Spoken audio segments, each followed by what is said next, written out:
મામા અત્યારે ક્યાં જઈ રહ્યા છો આપ? આપણે અત્યારે જગતના બાપ અને વિશ્વ ગુરુ જગત ગુરુ એવા કાળિયા ઠાકરના દર્શન કરવા માટે દ્વારકા જઈ રહ્યા છીએ. ઓકે. આખા જગતનો બાપ ત્યાં બેઠો છે. હવે આજે વાવાઝોડા બધા હાચવી એકલો બેઠો. બરાબર. 2 વર્ષ પહેલા કચ્છમાં બહુ ભયંકર વાવાઝોડું આવવાનું હતું. મને યાદ છે ત્યારે કાળિયા ઠાકરના શિખર ઉપર 2 ધજા એકી હારે ફરકાઈ. આ કઈ સાલની વાત કરો છો? 2 વર્ષ પહેલાની જ છે. અને એ વાવાઝોડું પછી કચ્છ અંગાથી અથડાયું નહીં.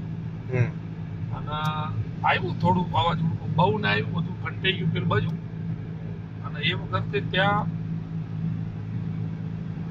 નુકસાન બહુ ના થયું કચ્છમાં. અને ભારતને સાચવી લીધું, ગુજરાતને સાચવી લીધું.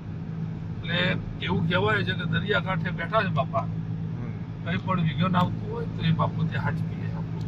તો આજનો ત્યાં રોકાવાનો પ્રોગ્રામ છે આપનો? હા, આજે આપણે કાળિયા ઠાકરના ગુરુમાં રોકાવું છે, બાપાના દર્શન કરવા છે. અને પછી શાંતિથી કાલે ઘર બાજુ પ્રાણાયામ કરીએ આપણે. ઓકે. ગરમી પણ બહુ છે, દરિયા કિનારો છે એટલે બફારો જાજો થાય છે એટલે તકલીફ. તમને મામા આજનો કંઈક વિચાર આવતો હોય, શું વિચાર એવું કંઈક તમે કહો? જો ભાઈ, શું વિચારમાં હું તમને કહી દઉં. એક મને મસ્ત કાલ રાત્રે વિચાર આવ્યો હતો.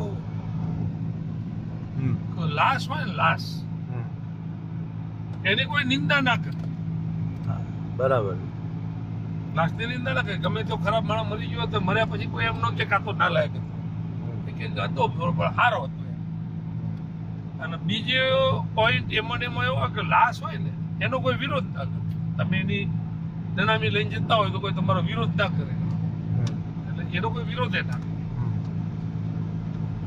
અને ત્રીજો પ્રશ્ન એમાં એવો છે કે લાશ હોય ને, લાશ, એને કોઈ ઇમોશન્સ ના હોય.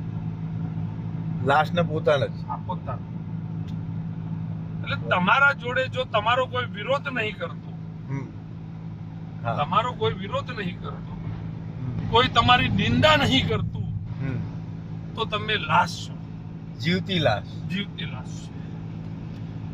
મારો કહેવાનો મતલબ એટલો છે પિલ્ટીભાઈ આમાં કે તમે કંઈક બનો, કંઈક કરો, કંઈક પ્રગતિ કરો, કે કોઈક આગળ વધતા હોય ને તો તમારી નિંદાએ થવાની છે, તમારો વિરોધે થવાનો છે.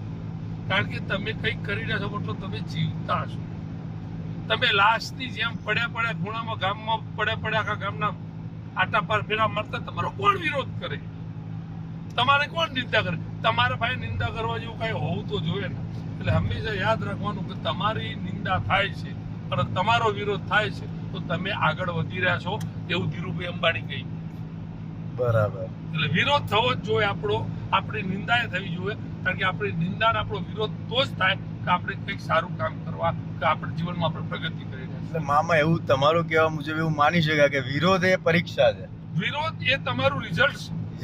હા, કે તમે સફળ થાવ છો એટલે તમારો વિરોધ થાય છે, તમે સફળ થાવ છો તમારી નિંદા થાય છે. એક સામાન્ય માણસ કંઈક બી 50 ભૂલો કરી નાખે તો બહુ નોંધ નહીં લેવાતી. પણ એક સમાજનો આગેવાન, એક કોઈ સામાજિક સંસ્થાનો આગેવાન, કે કોઈ સારું કરવા વાળો વ્યક્તિ 1000 કામ સારા કર્યા પછી એક ખરાબ કામ કરે ને તો દુનિયા એને જીવવા નથી. વાત મામા તમારી સાચી.